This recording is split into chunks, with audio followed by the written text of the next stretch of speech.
Hello students, once again I welcome you all in online classes of science. And students, as you all know, we were discussing about the reproduction in plants.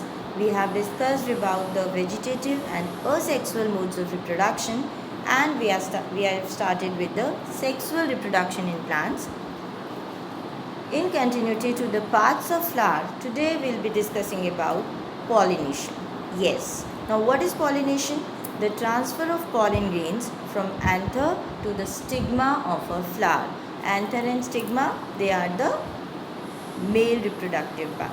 Anther is the male reproductive part and stigma the topmost female reproductive part. Stigma, style and ovary are the female parts. Anther and filament are the male parts. So when pollen grain gets transferred from the anther to the stigma, anther of male to the stigma of female, it is known as pollination, and it is the first step in the process of seed formation. Okay students, now pollination, again it is of two types, self pollination and cross pollination. Now self pollination, the pollen grains, they are transferred from anther to stigma of same flower. The transfer will be the same, the only difference lies in it is happening in the same flower. And in cross pollination, the pollen grains, they get transferred from anther of one flower to the stigma of another flower of same kind. Got it? This is the difference between self and cross pollination. Self pollination, same flower.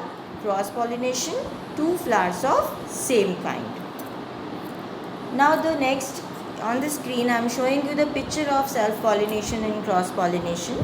See the first picture, this is of self pollination. In the same flower the pollen grains are getting transferred, and in cross pollination, one to another flower of same kind, the pollen grains are getting transferred. Now there are some agents of pollination which helps in this transfer. First is wind. Now how wind is helpful?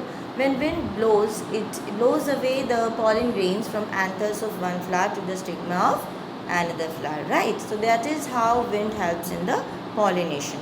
Now for the wind to be the agent of pollination, the flowers must be small, not brightly colored, and they do not produce nectar.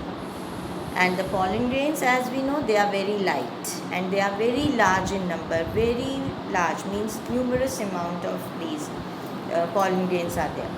And examples of wind being the agent of pollination, it is in wheat, rice and maize. Now next agent is water. Same way as wind was helping, water also helps in pollination.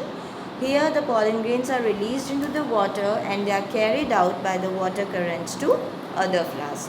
Examples of this are aquatic plants such as seagrass and vallisneria. Next agent of pollination is insects. The insects, they visit the flowers for nectar, then some pollen grains, they stick to the body parts of these insects, and when these insects, they visit another flower, the pollen grains falls on the stigma. This is how the insects help in pollination. The pollen grains, they are sticky, so they get stick to it. Okay. So this is all about pollination. I hope you have understood the pollination, the self-pollination and cross-pollination, and the agents of pollination. So now, in the next video, we'll discuss about the fertilization. Once the pollen grains have reached, then the next thing is fertilization. So we'll discuss that in the next video. For now, just go through these topics in your book, collect your doubts, and we'll discuss in the live class. Okay, and keep completing your notebook work also. Till the next time, thank you and have a great day.